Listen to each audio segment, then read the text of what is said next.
Hi, welcome to Daily Duos. Now, I know this is not how you're used to seeing Daily Duos. You're used to seeing my hands and Jeffrey's face. But Jeffrey's face is digging his way out of his fire smoke thing in his apartment, all the moves, all the changes, and getting everything shifted around. And in case you haven't figured it out by now, we obviously pre-record these because that's how we did the last end of January. So Jeffrey and I discussed this yesterday, and we decided that the best way to handle Daily Duos was for me to go on my own, and I'm going to read the tarot, and I'm going to throw the garden for each of the days. So this is February 1, so you're not in the wrong place if you came looking for Daily Duos. We're working on getting this also over on Jeffrey's channel. It's another problem, but we're hoping that by at least the middle of this month, Jeffrey will have a studio to work from and a place with adequate internet connection for him to stay as part of our particular group. So I'm really glad you all are here. And with that, I will get started. And this is what you will see from every day on when you come in to see the Daily Duo.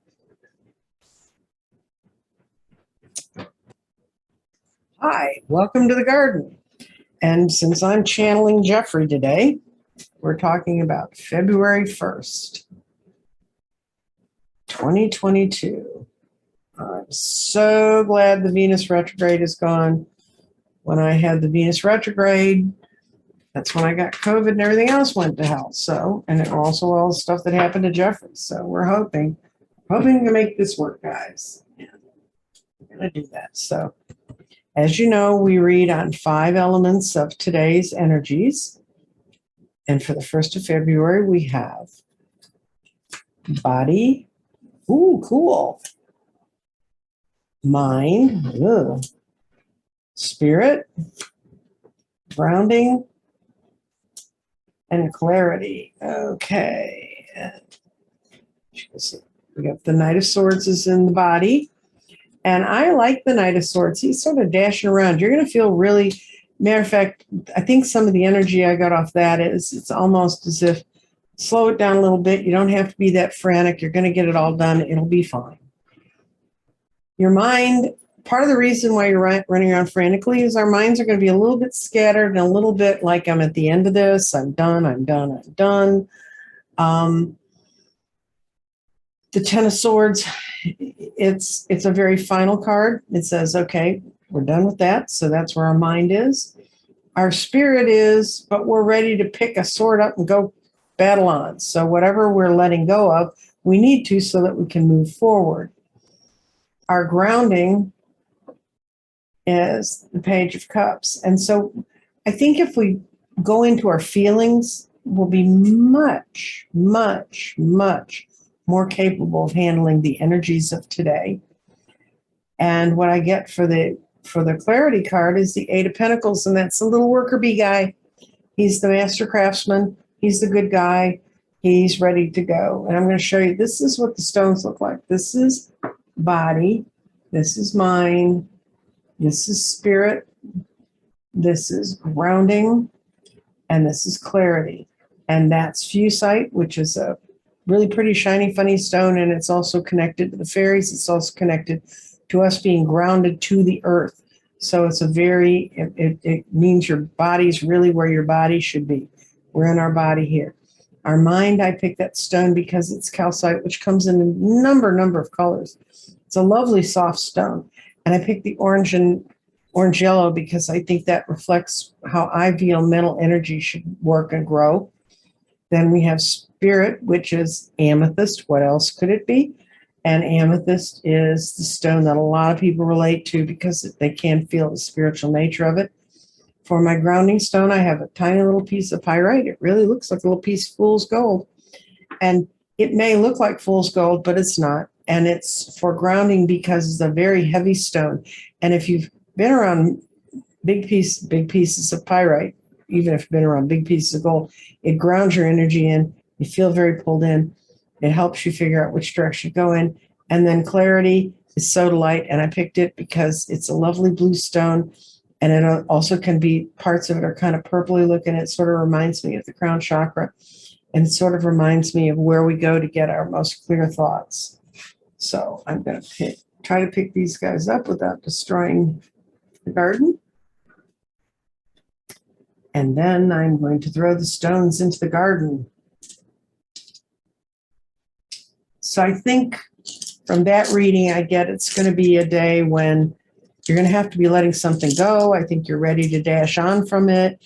Your mind's not clear about that, though, yet. And you're going to need the strongest cards are picking it up and keep going, and that your spirit's in the right place and it's ready to, and your clarity's ready to work on it. So we're going to see what does the garden say about the energies of today, February 1st. Okay. Well, spirit's definitely up in the crown chakra, up in enlightenment.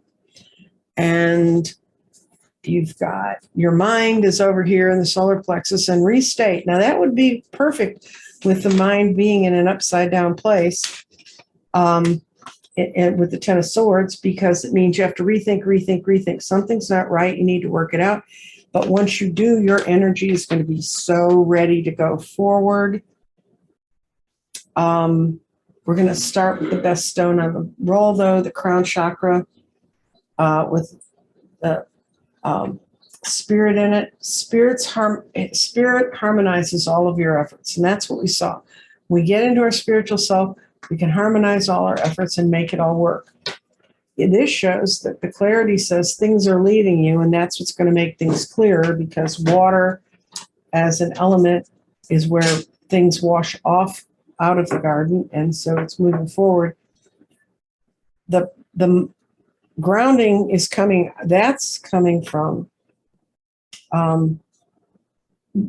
whatever it is we saw in the other reading, we're seeing it again here. This is clarification comes from dealing with your past. So I think that what we saw was you're going to have to let stuff go, move forward. It's time for us to let go of that stuff, work it out and get rid of it, run it through our life path and see where we want to go with it. And where's our body in all this? Our body's in earth. And it's changes are coming. Physical changes are coming. Things are really going to change from this. So this is also seeing a shift and a change. It's showing the only part of you that's kind of befuddled about this is your brain, is the mind. And mind is not necessarily the brain, but in this case, it means think how the situation can be viewed, think, and rethink. And then once you get that rethinking done, you're in the solar plexus, and the solar plexus tells us that you have power through using your mental forces. So I think that's a lot like what it said with the Eight of Pentacles. And I know it's not as much fun as when Jeffrey's here. It certainly isn't for me either, but I hope that you will keep coming back. I do personal readings. Jeffrey is going to go back to doing a lot of his more normal things once he's sort of settled in one place. And I look forward to reading for you again tomorrow. And I hope this helps you today. Have a good day. Bye.